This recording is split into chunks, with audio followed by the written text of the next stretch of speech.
Hello.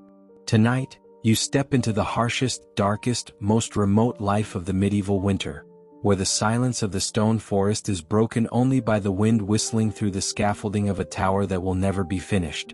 Before starting this video, which is only for you, relaxing and helping you sleep by clearing your mind, it would be a great support to us if you wrote where and when you watched it in the comments and subscribed.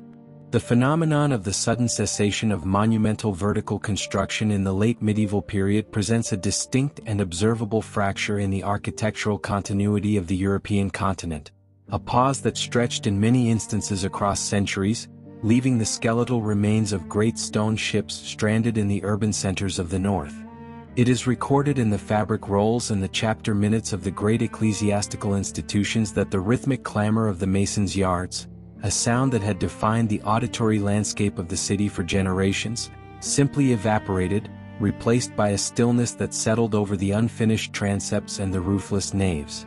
This silence was not the result of a singular decree or a momentary lack of interest, but rather the physical manifestation of a systemic collapse in the complex socio-economic engine that had driven the Gothic experiment to its dizzying heights. The cathedrals, with their flying buttresses and ribbed vaults, were not merely buildings but petrified prayers, economic stimulus packages, and statements of civic identity, consuming the surplus resources of a society that believed in the infinite expansion of the spirit through the manipulation of stone. When the cranes stopped turning and the scaffolding began to rot in the rain, it signaled a profound shift in the collective priorities and the material capabilities of the civilization that had conceived them. The unfinished state of these structures is most visibly documented in the silhouette of the skyline, where asymmetrical towers and temporary wooden roofs, intended to last for a season, persisted for 500 years. In the city of Cologne, the great crane that surmounted the south tower became a permanent fixture of the landscape, a wooden gallows hanging over the city, marking the exact point where the funds ran dry and the will faltered. This crane, constructed of oak and iron, remained in place from the mid-16th century until the 19th, a monument to the paralysis of the construction industry. The stone blocks that had been quarried and shaped with precision were left in the yards, slowly sinking into the mud, their sharp edges softened by the moss and the lichen. The master masons, who had passed their geometric secrets down from father to son, found themselves without patrons, their plans rolled up and stored in the archives, waiting for a future that seemed increasingly remote. The vertical impulse, the drive to reach higher and lighter, collided with the hard reality of a contracting economy and a changing theological landscape. The scale of the abandonment can be measured in the sheer volume of the material left in situ. In the quarries surrounding the major building sites, thousands of tons of limestone and sandstone lay extracted but untransported, the roads that had been built to carry them reclaiming by the forest. The logistical networks that had brought timber from the Baltic and lead from the Pennines disintegrated as the demand for these materials plummeted. The great fairs, which had served as the financial hubs for the collection of indulgences and the sale of wool to fund the works, saw a decline in the specific transactions earmarked for the Fabrica Ecclesiae. The ledger books of the cathedral chapters show a precipitous drop in the revenue streams that had sustained the workforces numbering in the hundreds. Where once the weekly payroll was the largest single expenditure in the city, sustaining a microeconomy of smiths, carpenters, glaziers and laborers, the entries dwindled to the maintenance of a skeleton crew charged merely with preventing the existing structure from collapsing into ruin. The cessation was rarely a formal decision announced with fanfare. It was a slow attrition, a gradual fading of the energy required to lift the stone against the force of gravity. A year would pass without a new course of masonry being laid, then a decade would pass with only emergency repairs to the roof. Finally, a century would elapse, and the incomplete nave would be walled off with brick to allow services to continue in the choir, the rest of the building abandoned to the birds and the wind.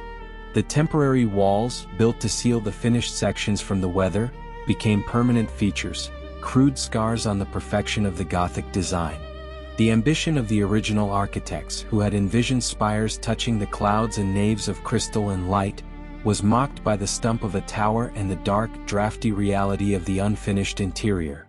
The dream of the total work of art, the Gesamtkunstwerk of stone and glass, was suspended in a state of purgatory, neither living nor dead, a colossal fragment of a vision that the society could no longer afford to sustain.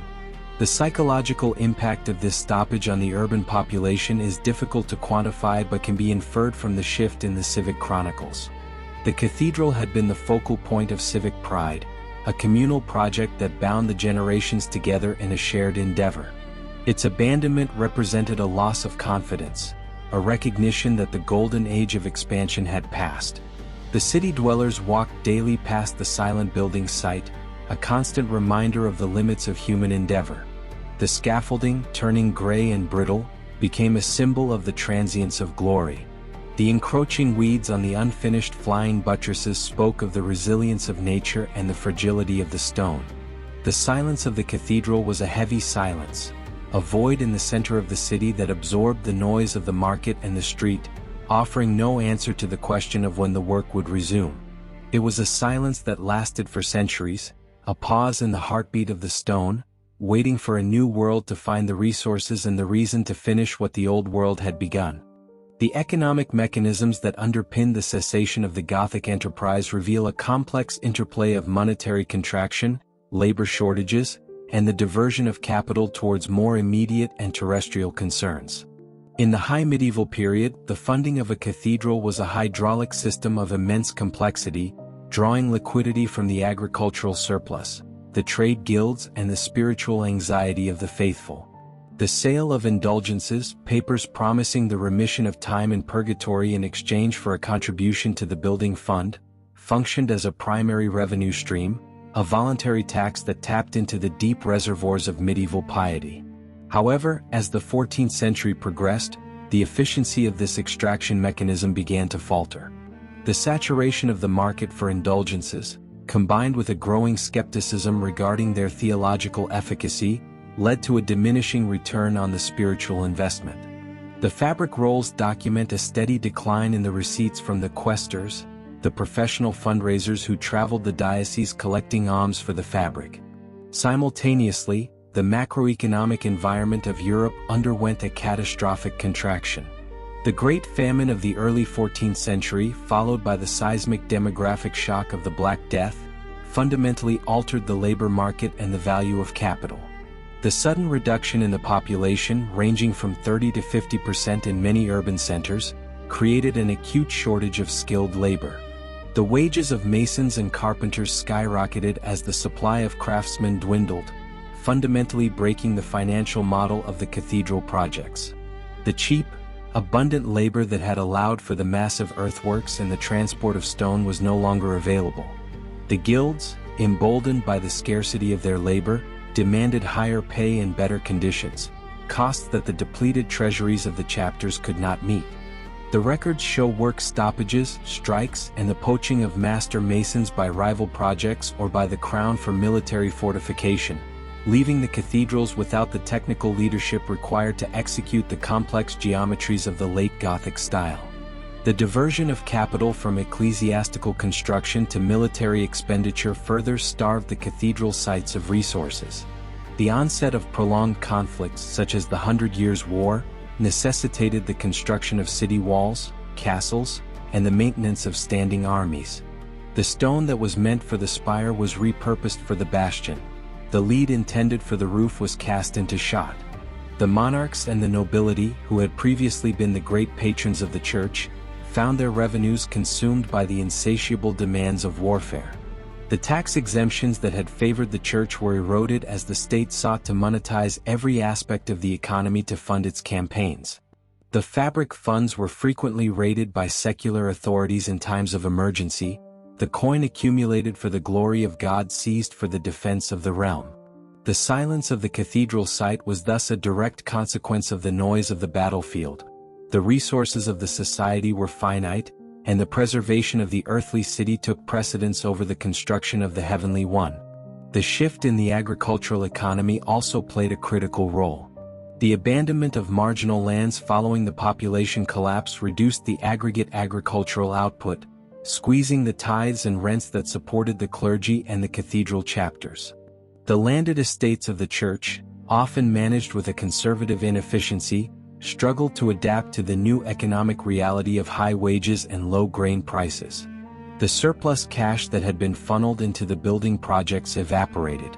The fabric accounts reveal a desperate scramble to find new sources of income, renting out properties, selling timber and pawning relics, but these stopgap measures were insufficient to sustain the massive overhead of a major cathedral project.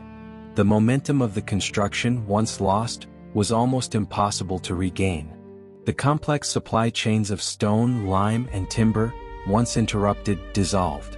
The quarries filled with water, the lime kilns went cold and the seasoned timber rotted in the yards. The changing nature of elite patronage also contributed to the stillness. The wealthy merchants and the nobility began to direct their pious donations towards smaller, more personal projects such as chantry chapels, parish churches and private altarpieces, rather than the bottomless pit of the cathedral fabric. These smaller projects offered a more immediate and visible return on investment, ensuring prayers for the donor's soul without the risk of the money being swallowed by a construction site that might not be finished for a century. The fragmentation of patronage meant that while the city might still be building, the great collective effort of the cathedral was starved of the large bequests necessary to raise the high vaults. The architectural energy dissipated into 1,000 smaller streams, leaving the main channel dry. The silence of the cathedral was the silence of a project that had become too big to fail, and yet too big to finish. The vast, empty spaces of the unfinished nave stood as a testament to an economic model that had exhausted itself, a system of finance and labor that could no longer support the weight of its own ambition. The stone giants were stranded by the receding tide of the medieval economy, left high and dry on the shores of a new and colder world. The cessation of the material progression of the cathedral fabric was inextricably bound to a profound metamorphosis in the theological and intellectual software that governed the European mind, a shift that dismantled the metaphysical scaffolding upon which the physical scaffolding relied. The onset of the Reformation in the 16th century constituted a direct assault on the operational logic of the Gothic enterprise, specifically the doctrine of good works and the efficacy of intercessory prayer, which had, for centuries, incentivized the faithful to pour their surplus wealth into the construction of stone monuments. The architectural premise of the cathedral was rooted in the concept of the building as a vast, collective offering, a mechanism for the salvation of souls through the material glorification of the divine. When the new theology emerging from the pulpits of Wittenberg and Geneva declared that salvation was achieved by faith alone, sola fide, and that the accumulation of merit through the endowment of altars, the purchase of indulgences, and the funding of fabric was theological error, the financial artery that fed the construction sites was severed. The flow of coins, which had been sustained by the fear of purgatory and the desire for celestial credit, dried up almost instantly in the territories that adopted the new confession. The indulgences, those scraps of parchment that had funded the mortar and the stone, became worthless paper, and with their devaluation the economic engine of the cathedral stalled. The liturgical transformation that accompanied the theological revolution rendered the vast, complex spaces of the Gothic interior functionally obsolete for the new mode of worship. The medieval ritual had been a spectacle of visual mystery, a theater of the Mass performed by the clergy in the distant sanctuary, separated from the laity by the rude screen, demanding an architecture of procession, elevation, and atmospheric awe. The Reformed service, by contrast, was a logocentric event, centered on the spoken word, the reading of the scripture, and the sermon. The acoustic requirements shifted from the long reverberation times that enhanced the chant to the shorter decay times necessary for the intelligibility of speech.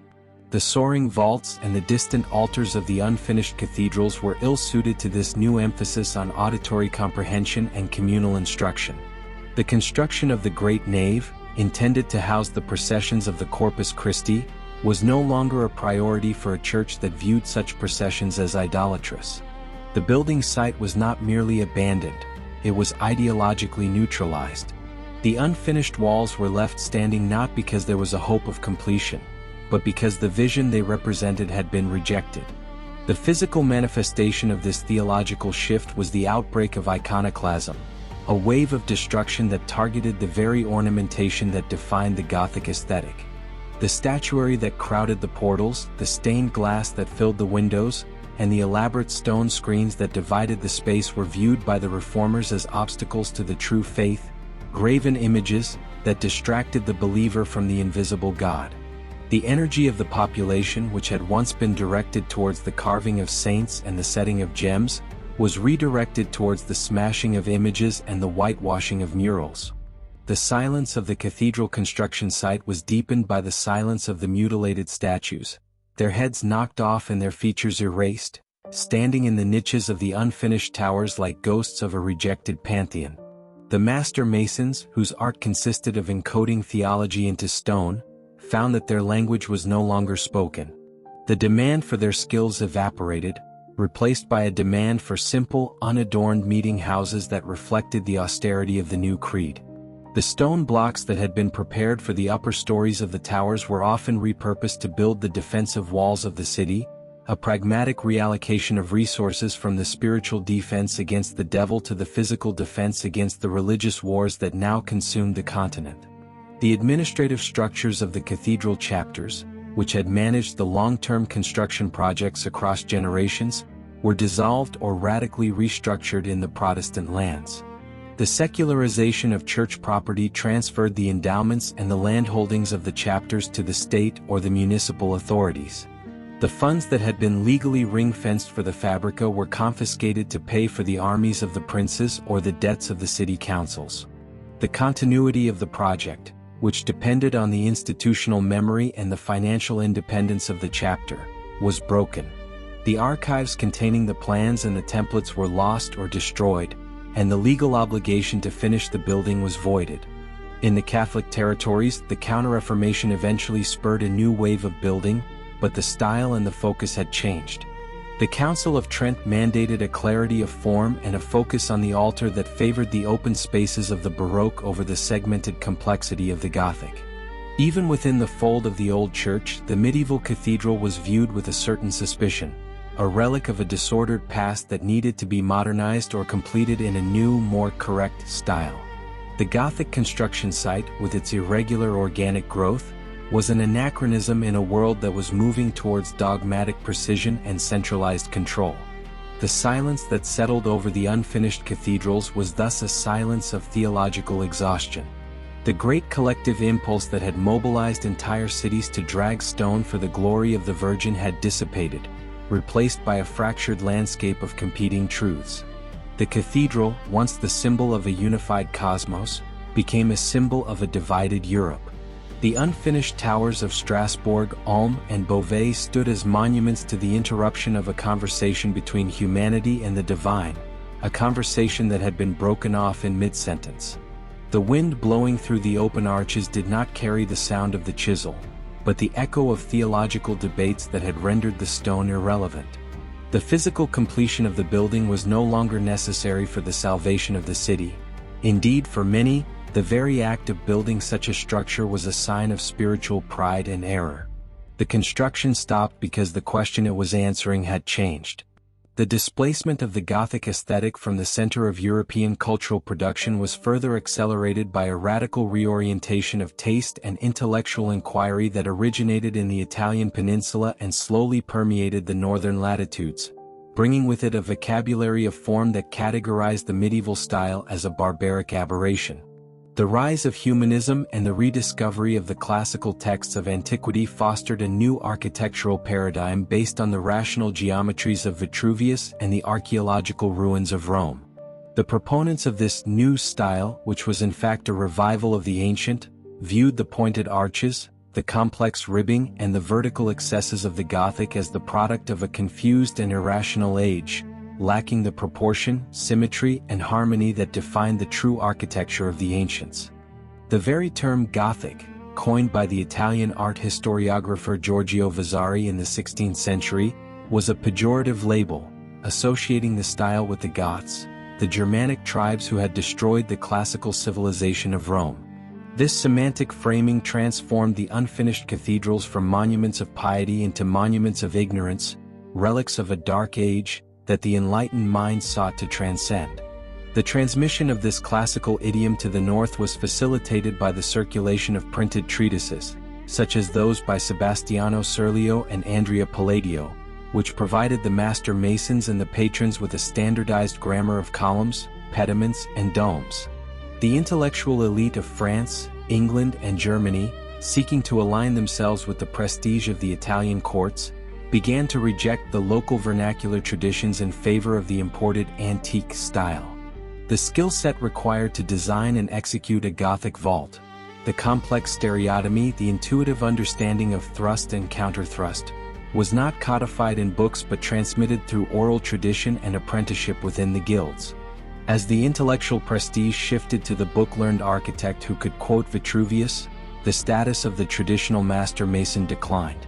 The geometric secrets of the lodges were not so much lost as they were discarded, viewed as the trade secrets of a manual laborer rather than the mathematical principles of a liberal artist. The silence of the cathedral yard was the silence of a knowledge system that had been superseded, a technology of stone that was no longer compatible with the operating system of the culture. The architectural energy of the period was diverted towards the construction of the chateaux, palaces, and country houses of the nobility and the monarchy, structures that utilized the new classical language to express secular power and dynastic ambition. The patron who in the 13th century might have endowed a chapel in the cathedral now commissioned a symmetrical wing for his residence, adorned with pilasters and cornices. The unfinished cathedral, looming over the medieval city center, became an embarrassment to the modernizing taste of the urban elite. It was a disorderly, asymmetrical pile of stone that did not conform to the new ideals of urban planning and perspective.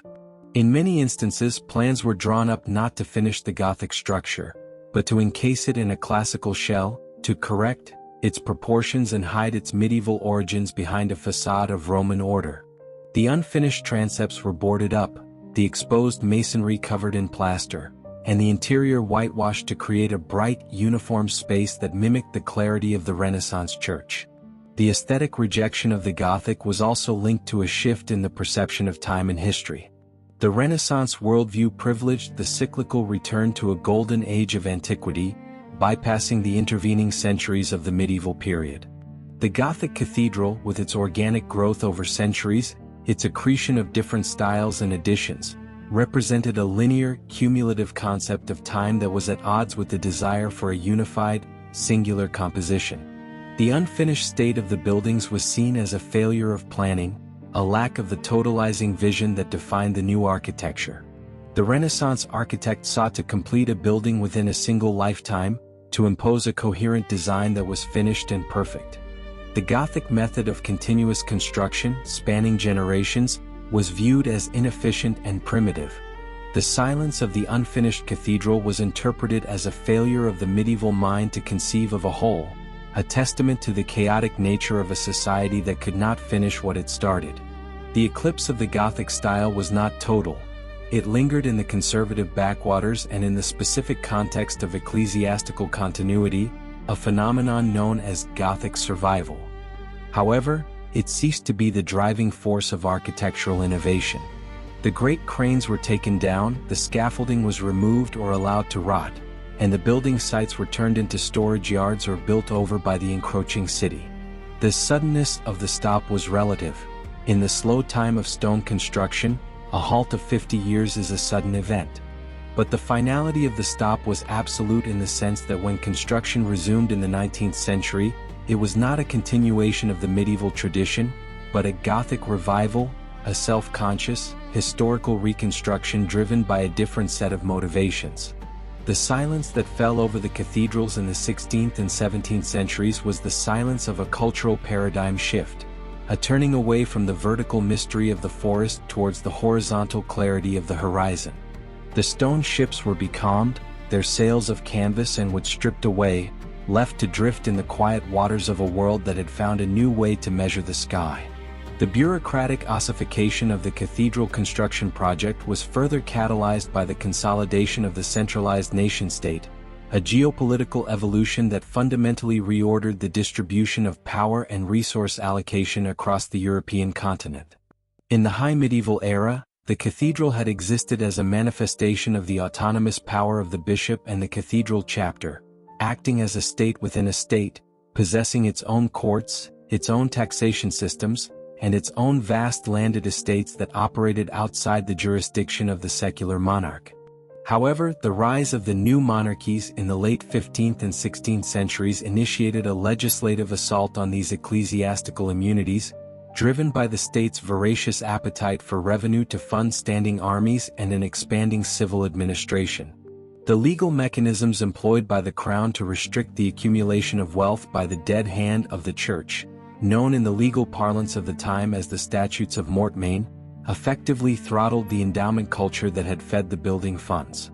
The nobility and the merchant class, previously free to bequeath land and rents to the fabric of the cathedral in perpetuity, found themselves restricted by royal decrees designed to prevent the alienation of taxable land into the tax-exempt sphere of the church. The silence of the cathedral treasury was a silence of regulatory asphyxiation.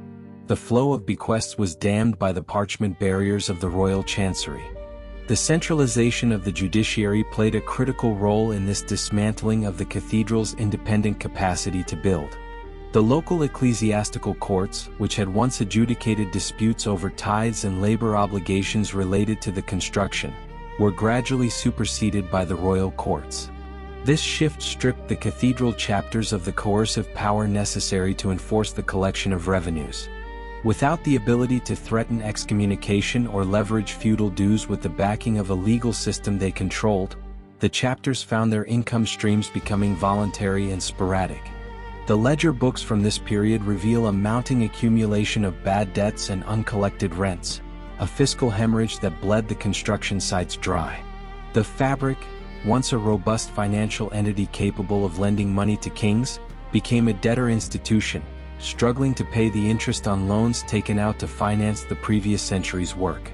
The Masons, sensing the insolvency of their patrons, migrated to the employment of the crown, where the wages were guaranteed by the royal mint. The appropriation of the master mason by the state was a decisive factor in the cessation of ecclesiastical architecture. The intellectual capital of the construction industry, the knowledge of geometry, logistics, and material science, was nationalized. The architects who had once served the bishop now served the king, applying their skills to the design of royal palaces, bridges, and administrative centers. The title of King's Works replaced the work of the cathedral as the pinnacle of professional achievement. The aesthetic focus shifted from the vertical glorification of God to the horizontal glorification of the monarch. The construction of the Louvre in Paris or the Hampton Court in London required the same stone, the same timber, and the same labor that would have otherwise gone to the completion of the Gothic towers. The cathedral site became a poaching ground for the royal agents, who requisitioned the stockpiled materials and the skilled workforce for the secular projects of the state. The silence of the cathedral yard was the silence of a resource vacuum. The energy of the realm was being directed towards the architecture of political absolutism. The political theology of the nation-state also undermined the universalist pretensions of the Gothic style. The cathedral had been a symbol of a unified Christendom, a node in a network that transcended borders. The new national consciousness demanded an architecture that was distinct, vernacular, or classically imperial, reflecting the specific glory of the nation rather than the general glory of the church. The unfinished cathedral, with its international style and its allegiance to a distant papacy in Catholic lands, or a defunct order in Protestant lands, was viewed with indifference by the new bureaucracy.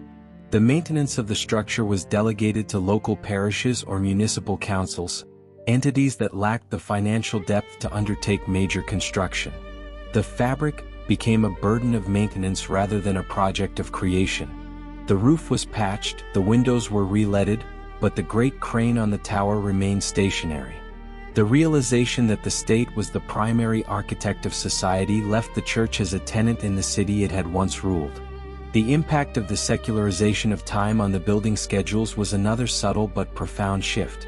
The medieval construction project operated on church time, a cyclical, generational timeline that accepted the slow pace of work as a form of endurance and devotion. The emerging mercantile and state bureaucracies operated on merchant time, a linear, efficiency-driven temporal framework that demanded results and return on investment. The inefficiency of the Gothic construction method, with its decades of inactivity and its reliance on the variable flow of alms, was incompatible with the new administrative rationality. The state, when it did intervene in church building, favored contracts with fixed deadlines and clear budgets, forcing a simplification of design and a reduction in scale. The endless elaboration of the Gothic, with its infinite capacity for addition and modification, was administratively unmanageable. The silence of the unfinished nave was a silence of bureaucratic rejection. The project was simply too slow for the modern world. The geopolitical fragmentation of Europe further isolated the cathedral projects. The supply chains that had brought stone to England or Baltic timber to Flanders were disrupted by the tariffs, embargoes, and naval wars of the emerging nation-states. The cost of importing materials across the new hard borders became prohibitive. The quarries that had supplied the specific stone required for the delicate tracery were often located in enemy territory. The cathedral, which required a continental economy to build, was stranded in a national economy. The local stone, often of inferior quality or different color, was used for repairs, creating a patchwork aesthetic that highlighted the decline in standards. The silence of the port, where the ships carrying the stone no longer docked, was a silence of economic autarky. The cathedral was a stranded whale, a creature of the open ocean trapped in a drying pond. The transfer of the educational infrastructure from the cathedral schools to the universities and the humanist academies completed the institutional marginalization of the chapter. The cathedral had once been the intellectual center of the city, the place where the theology that informed the architecture was debated and refined. As the universities rose in prominence, the intellectual vitality of the chapter declined. The canons became administrators and sinecurists, often absent from the cathedral, treating their positions as sources of income rather than vocations. The theological drive to finish the building, to complete the Summa Theologica in stone, dissipated as the intellectual elite moved to the lecture halls of the university. The silence of the cathedral library, once the brain of the construction project, was the silence of intellectual stagnation. The books were still there, chained to the shelves, but the minds that could translate their dogmas into flying buttresses had gone elsewhere. The building had lost its mind, leaving only the body to weather the centuries in a state of suspended animation. The cessation of Gothic construction was also intimately tied to a radical transformation in the technology of warfare, a shift that necessitated a complete reimagining of the urban geography in which the cathedrals were embedded. The introduction and rapid development of gunpowder artillery in the 15th and 16th centuries rendered the high, thin stone walls of the medieval city obsolete. The verticality that had been the hallmark of the Gothic aesthetic, the desire to reach the heavens with spires and towers, became a liability in the age of the cannon. A tall tower was no longer a finger pointing to God. It was a sighting marker for the enemy artillery and a fragile structure that could collapse into the city streets under bombardment. The military engineers who rose to prominence during this period, men trained in the new science of ballistics and fortification, viewed the Gothic cathedral not as a masterpiece of faith, but as a tactical hazard. The spires masked the fields of fire of the defensive batteries. The intricate stonework provided cover for attacking infantry, and the immense mass of the building occupied valuable space needed for the movement of troops and munitions. The response to the artillery threat was the development of the Tres Italien, or Star Fort, a system of low, thick, earth-backed walls designed to deflect and absorb cannon fire. The construction of these massive horizontal fortifications required the clearing of vast areas of land around the city perimeter, the glacis, to deny cover to the enemy. In many instances, the expansion of the defensive network necessitated the demolition of ecclesiastical buildings, including the unfinished sections of cathedrals that impinged upon the new military geometry. The stone that had been stockpiled for the completion of the nave was commandeered by the military governors to build bastions and ravelins. The master masons, whose expertise lay in the defiance of gravity through the arch and the vault, found their skills repurposed for the management of earth and the resistance of impact. The silence of the cathedral yard was replaced by the frantic activity of the earthworks, where thousands of laborers dug ditches and piled soil to protect the city from the horizontal violence of the gun. The financial burden of this military revolution effectively crowded out all other forms of public expenditure. The cost of a modern artillery train and the star fortifications to resist it was astronomical, consuming the entirety of the municipal and royal revenues. The city councils, faced with the choice between finishing the cathedral and building a wall that could stop a French or Spanish army, invariably chose the wall. The fabric fund of the church was frequently sequestered for the defense fund of the city. The civic pride that had once been invested in the height of the church tower was now invested in the thickness of the city wall. The realization that the survival of the community depended on the gunner rather than the priest shifted the flow of capital decisively towards the military-industrial complex of the early modern state. The silence of the unbuilt spire was the price paid for the security of the rampart.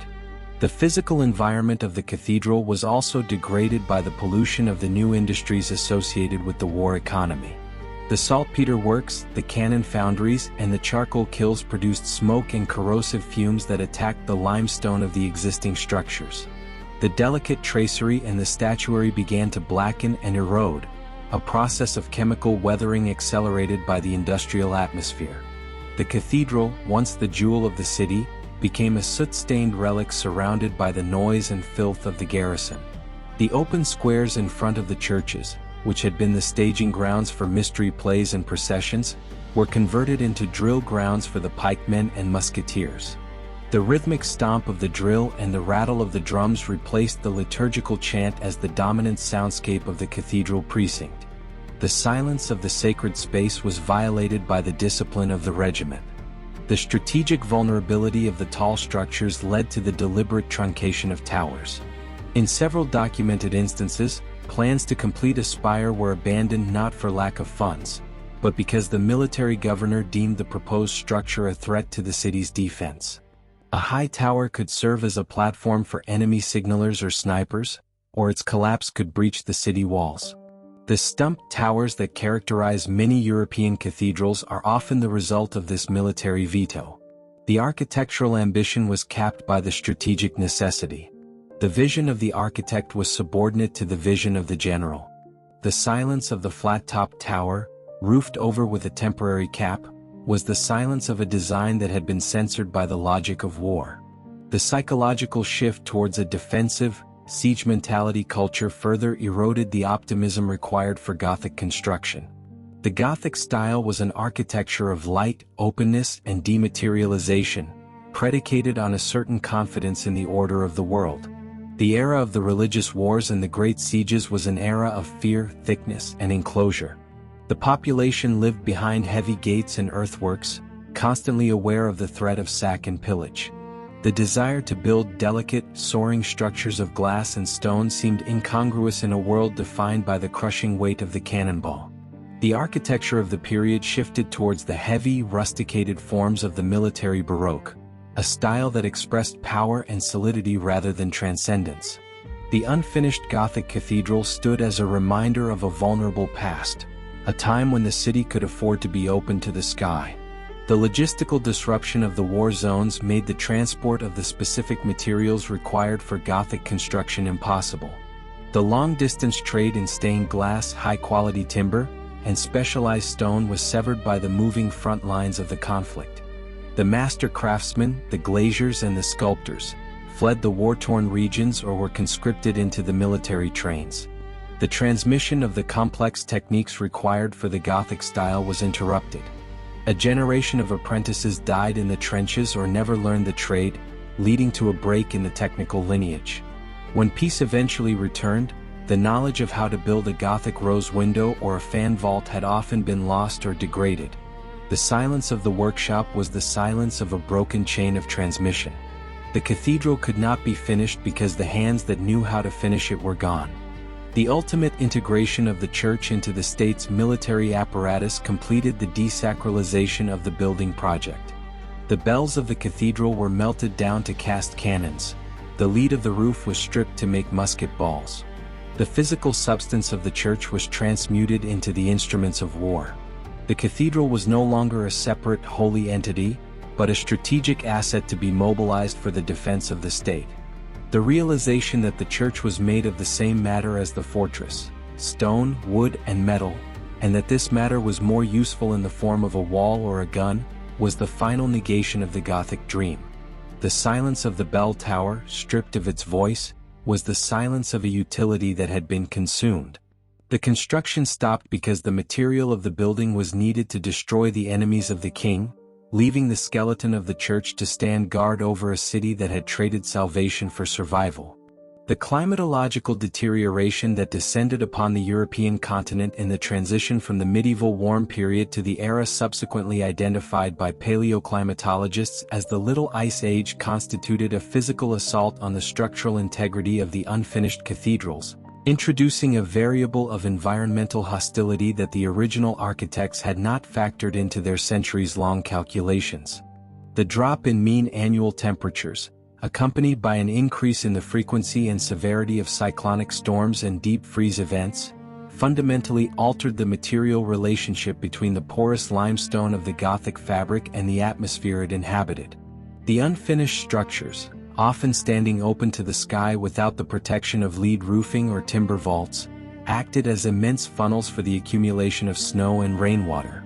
The mechanism of frost wedging, wherein water penetrates the microscopic capillaries of the stone, freezes, and expands with hydraulic force, began to dismantle the masonry from the inside out. The delicate tracery of the windows and the exposed arches of the flying buttresses, designed to resist the forces of compression and wind load, were ill-equipped to withstand the expansive violence of the ice. The silence of the winter nights was punctuated by the cracking of stone and the spontaneous spalling of architectural details, a slow-motion disintegration that turned the building site into a hazard zone of falling debris.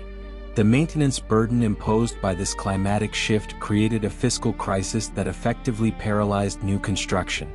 The funds that had been earmarked for the elevation of the western towers or the completion of the transepts were increasingly diverted to the emergency stabilization of the existing fabric.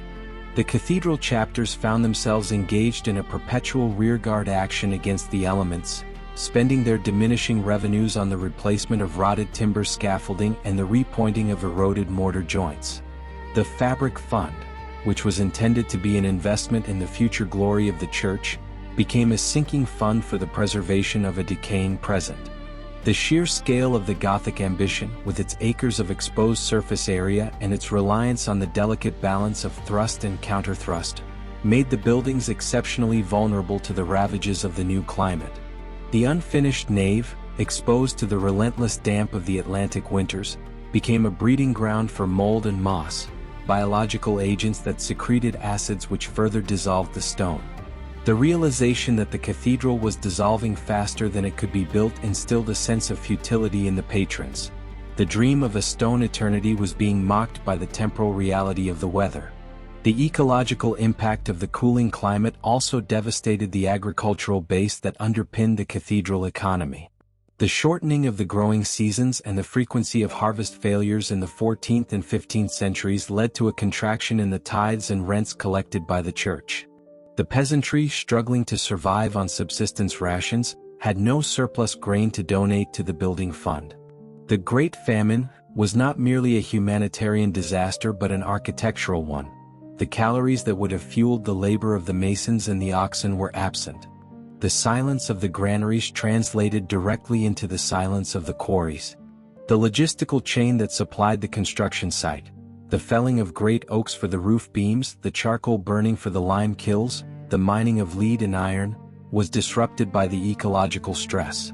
The cathedral oaks, trees that had been managed for centuries to provide the specific dimensions required for the roof spans, were often felled for firewood during the harsh winters or died back due to the climatic shift. The material resources required to finish the giant structures were becoming biologically scarce, creating a bottleneck that no amount of piety could bypass. The physical danger posed by the unfinished structures to the surrounding urban fabric necessitated a shift in priority from construction to containment. The great cranes and scaffolding towers, left standing for decades in the wind and rain, became unstable. There are archival records of catastrophic failures where rotting timbers crashed through the roofs of adjacent houses or crushed pedestrians in the streets below.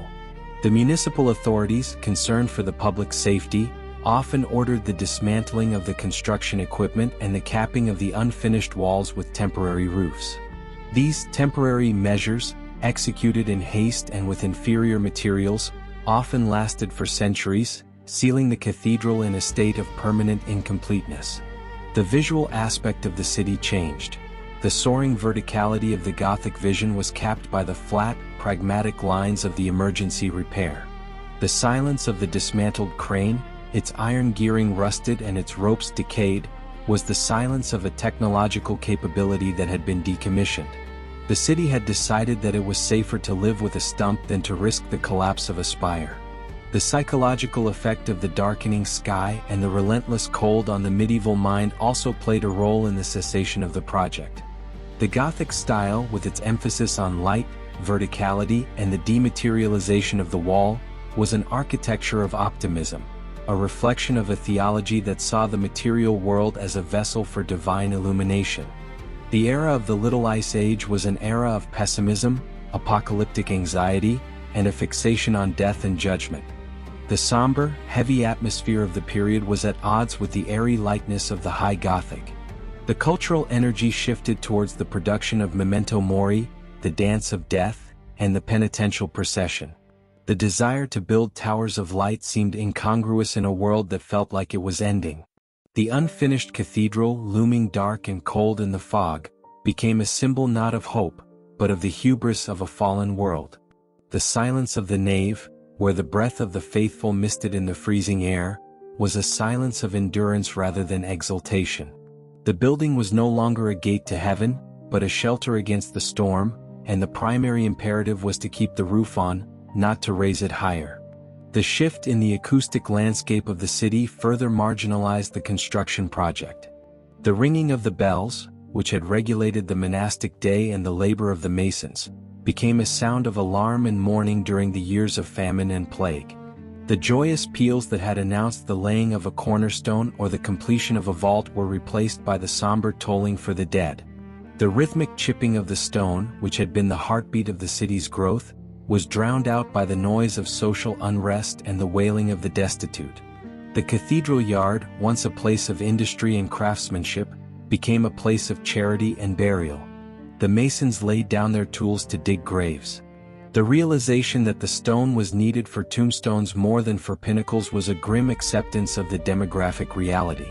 The silence of the unfinished clerestory, where the wind howled through the unglazed openings, was a haunting reminder of the voices that had been silenced by the cold and the hunger. The contraction of the long-distance trade routes due to the extreme weather and the geopolitical instability further isolated the building sites.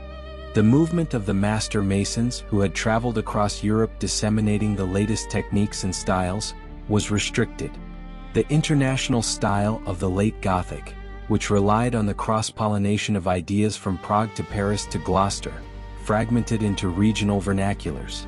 The loss of contact with the centers of innovation meant that the local workshops stagnated, repeating old patterns without the technical daring to push the construction forward.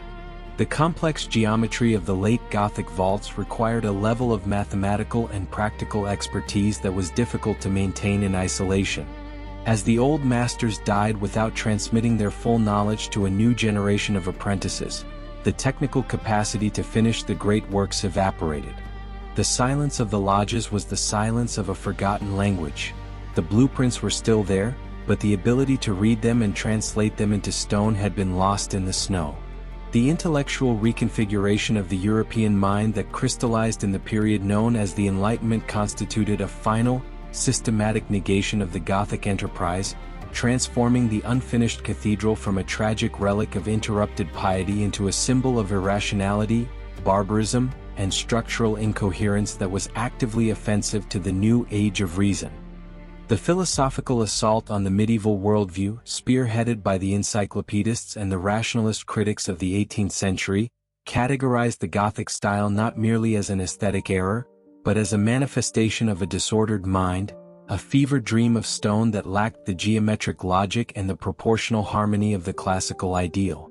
The very complexity of the cathedral, the proliferation of statues, the entanglement of the ribbed vaults, the asymmetry of the towers, was viewed as a visual analog to the superstition and the feudal tyranny that the Enlightenment sought to eradicate.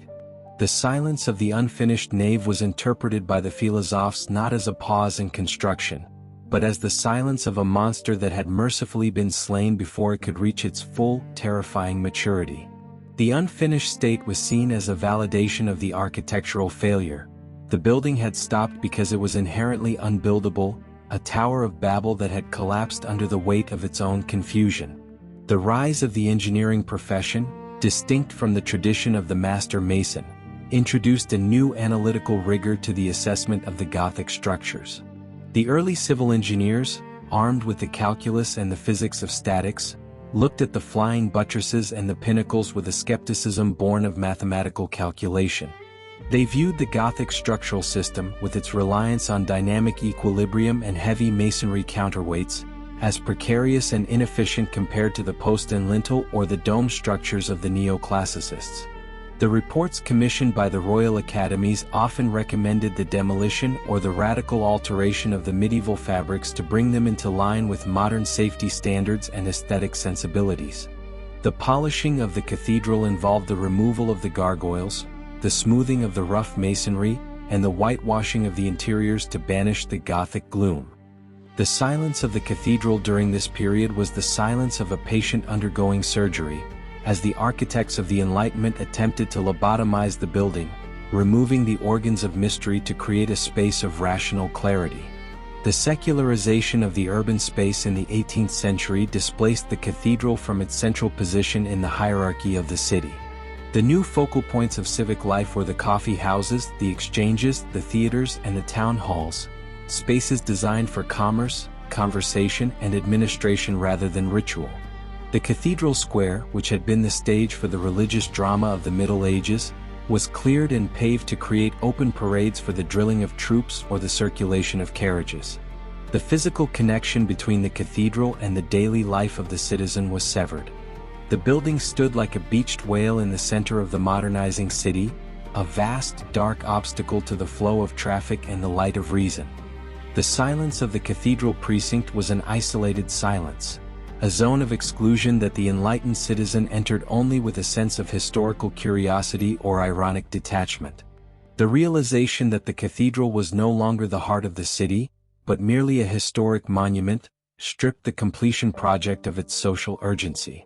There was no civic shame in an unfinished tower, only a rational acceptance that the money was better spent on a hospital or a library. The appropriation of the cathedral space for secular and utilitarian purposes during moments of political upheaval, most notably the French Revolution, was the ultimate expression of this desacralization.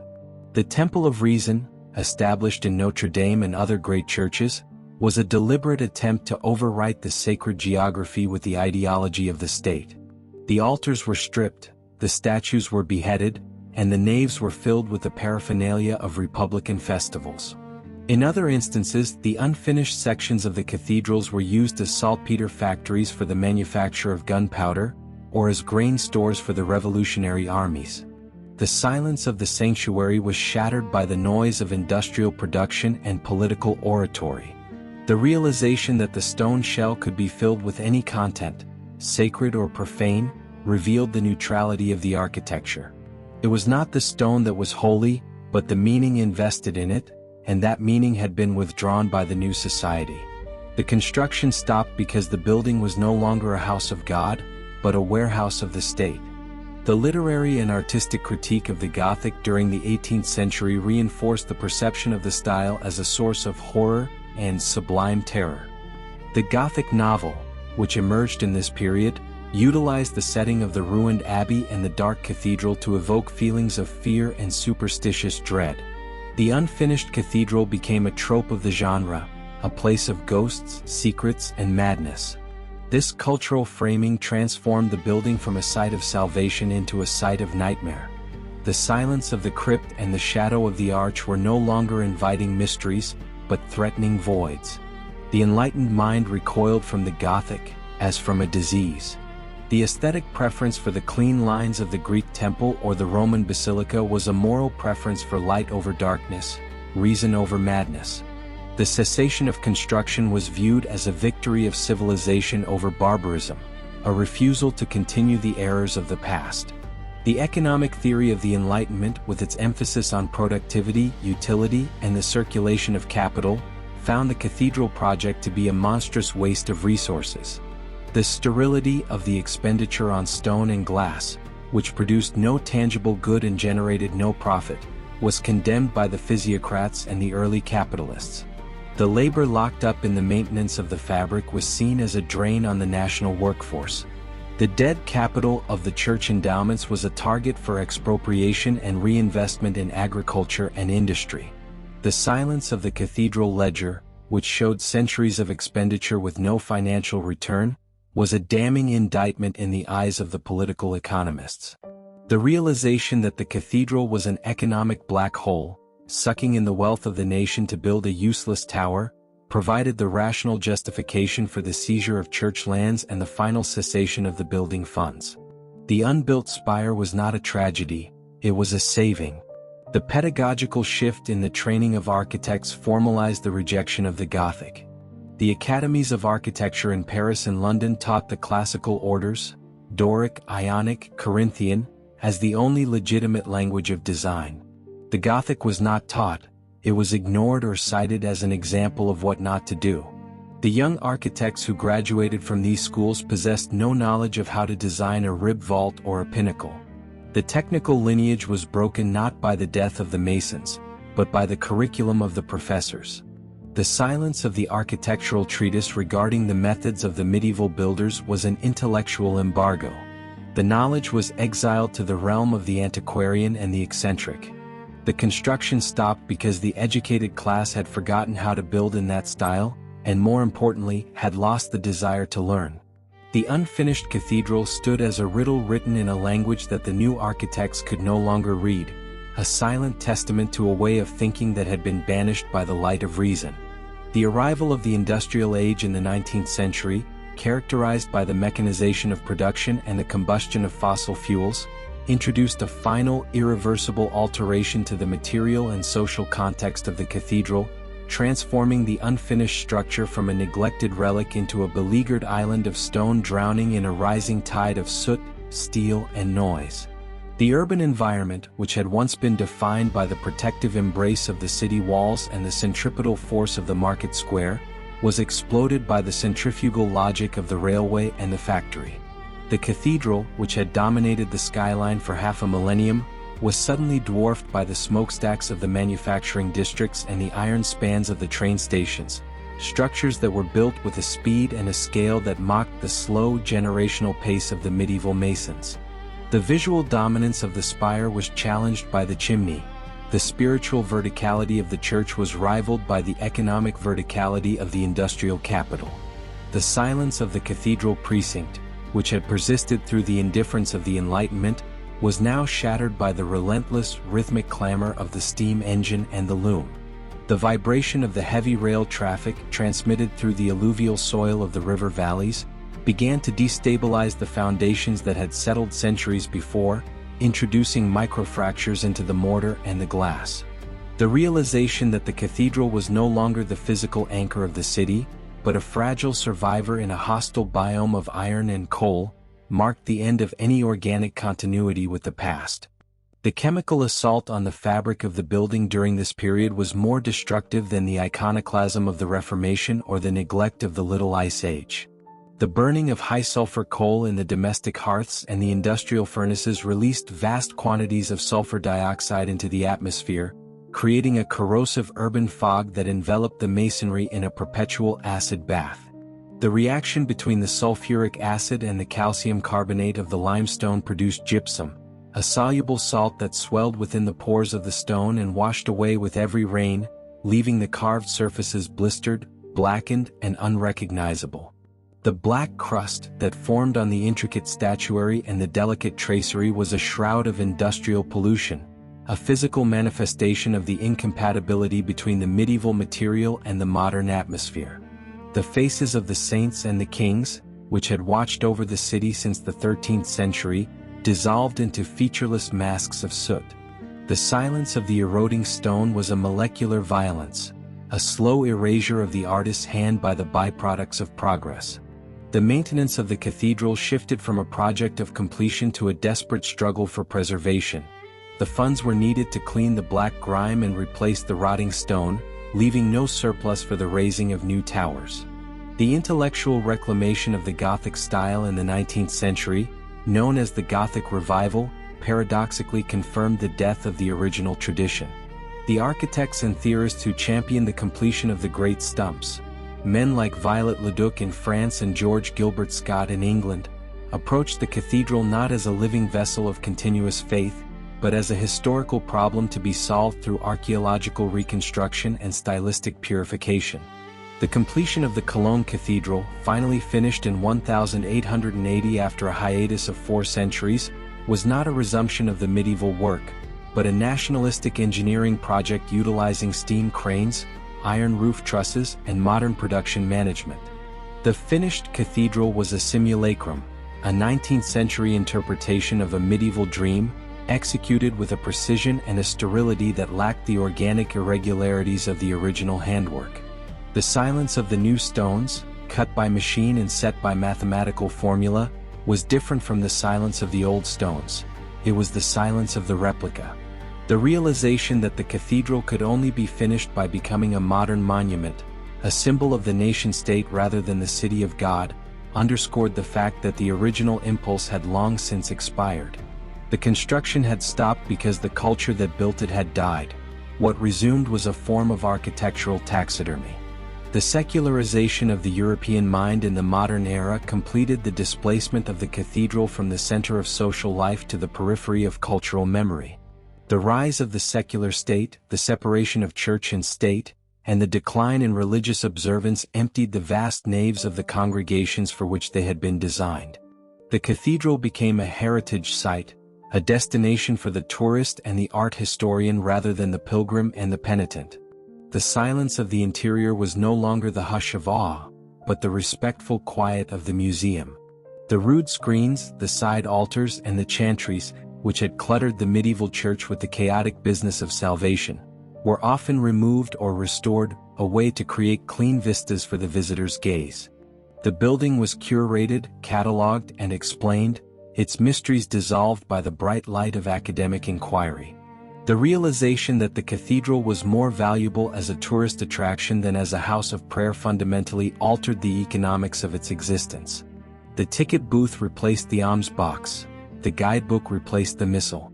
The silence of the empty choir stalls was the silence of a theater after the actors have gone, leaving the stage set for an audience that no longer knows the lines. The administrative isolation of the cathedral within the modern zoning of the city further severed its connection to the urban tissue. The medieval cathedral had been embedded in a dense warren of houses, shops, and workshops, physically attached to the life of the street like a barnacle to a rock. The modern urban planners, seeking to improve traffic flow and sanitation, cleared these encroachments, isolating the cathedral in the center of a paved plaza or a manicured lawn. This opening up of the view destroyed the scale and the context of the architecture. The cathedral was meant to be seen in fragments, towering over the narrow alleys, a sudden revelation of verticality. Standing alone in a void of open space, it appeared stranded, a beached leviathan separated from the sea of humanity that had once sustained it. The silence of the traffic-free zone around the church was an artificial silence, a cordon sanitaire that protected the monument from the city but also killed the intimacy of the relationship between the stone and the citizen. The cathedral was no longer a neighbor, it was a landmark. The final realization of why the construction stopped is found in the divergence of the human imagination. The medieval mind imagined a cosmos defined by hierarchy, stability, and the ascent to the divine. The cathedral was the physical map of this cosmos. The modern mind imagines a universe defined by expansion, velocity, and the conquest of the material. The skyscraper, the suspension bridge, and the space station are the cathedrals of the new age, consuming the surplus resources and the engineering genius of the civilization. The construction of the Gothic Cathedral stopped because the collective gaze of humanity shifted from the infinite sky above the altar to the infinite horizon of the earth and the stars. The energy that once raised the stone vaults now drives the turbine and the rocket. The silence of the unfinished tower is the silence of a path not taken, a technological and spiritual trajectory that was abandoned in favor of a different kind of power. The stone remains, a testament to a time when men believed that they could touch God by piling rock on rock, standing silent in a world that has decided to build its towers out of glass and steel and information. The contemporary state of the Gothic Cathedral is one of static endurance, a persistent geological fact in a world of fluid digital realities, where the silence of the stone serves as a counterpoint to the relentless noise of the global information network. The unfinished edges of the structures, where the toothing stones were left projecting from the walls in anticipation of a future extension that never came, have been smoothed by the wind or capped with concrete, the scars of the interruption accepted as permanent features of the design. The modern conservation philosophy emphasizes the preservation of the building as found, rejecting the 19th century impulse to complete or perfect the work.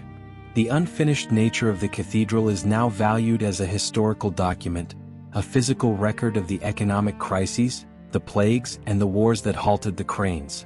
The silence of the truncated transept tells a truer story than a completed facade would. It speaks of the limits of human ambition and the friction of history. The realization that the building is finished precisely because it is unfinished, that its incompleteness is its essence, is the final intellectual reconciliation with the cessation of the work. The acoustic environment of the modern cathedral is a complex layering of the sacred and the profane. During the day, the silence of the nave is permeable, pierced by the click of camera shutters, the murmur of guided tours, and the distant hum of the city traffic penetrating the thick walls. The space functions as a machine for the consumption of history. At night, when the heavy doors are locked, the ancient silence returns, claiming the space for the shadows and the dust. In this solitude, the building breathes with the thermal expansion and contraction of the stone, a slow, inorganic respiration that has continued uninterrupted for 800 years. The realization that the cathedral has its own time, a geological tempo that is indifferent to the frenetic pace of the human insects that crawl across its floor, suggests that the building is not a relic of the past, but a traveler from a different dimension of time. The silence of the night watchman walking the Triforium gallery with a flashlight is a silence of stewardship, a recognition that he is guarding a sleeping giant that has outlived its creators and will likely outlive its current custodians. The economic model of the cathedral in the 21st century has returned, in a strange cyclical irony, to a reliance on the voluntary contributions of the masses, mediated not by the promise of indulgences, but by the promise of cultural preservation. The Friends of the Cathedral associations, the crowdfunding campaigns for the restoration of a spire, and the state lotteries function as the modern equivalents of the medieval questors. The flow of capital is driven by a secular piety, a reverence for art and history rather than theology. The construction site has returned, but it is a site of repair, shrouded in plastic sheeting and scaffolding, populated by laser scanners and chemical analysts rather than stone carvers. The silence of the restoration laboratory, where scientists analyze the composition of the mortar to determine the correct mix for the repair, is a scientific silence. The realization that the survival of the building depends on the advanced technology of the future applied to the primitive materials of the past creates a bridge across the centuries. The laser cleans the soot from the stone, revealing the tool marks of the mason who died before the New World was discovered. The global context of the Gothic Cathedral has shifted from being a symbol of European Christendom to being a symbol of world heritage, a designation that universalizes its value while simultaneously stripping it of its specific cultural power. The UNESCO listing protects the stone but freezes the meaning. The cathedral belongs to everyone, which means it belongs to no one. The silence of the global icon is a generic silence, a blank slate onto which the viewer projects their own values. The realization that the cathedral has become an image, a logo for a city or a nation, circulated instantly across the digital networks, disconnects the building from its physical reality. The virtual cathedral, visited by millions online, is finished, perfect, and silent. The real cathedral, heavy, damp, and smelling of old incense, remains stubbornly incomplete, anchored in the mud of the specific place where the work stopped. The ultimate answer to the question of why the construction stopped is found in the silence of the human heart. The cathedral was built by a society that possessed a unified, absolute certainty about the nature of the universe and the destiny of the soul. That certainty has evaporated, replaced by a fragmented, relativistic, and skeptical worldview. We no longer build Gothic cathedrals because we no longer have the Gothic mind. We cannot replicate the silence of the medieval prayer because our heads are filled with the noise of the modern doubt. The construction stopped because the collective dream that sustained it woke up.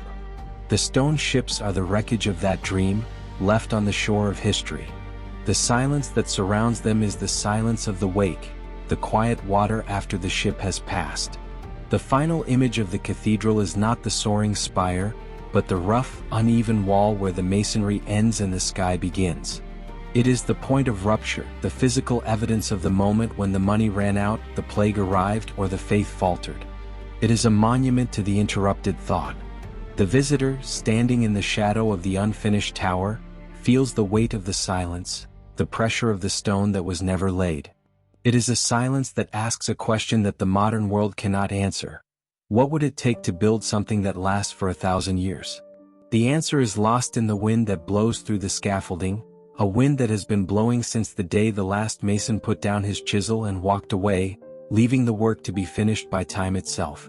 As the weight of sleep slowly closes your eyelids, let your imagination wander through the ages in your dreams. If you enjoyed the video, I invite you to like it. There are more boring history stories to help you fall asleep. See you at bedtime. Goodbye.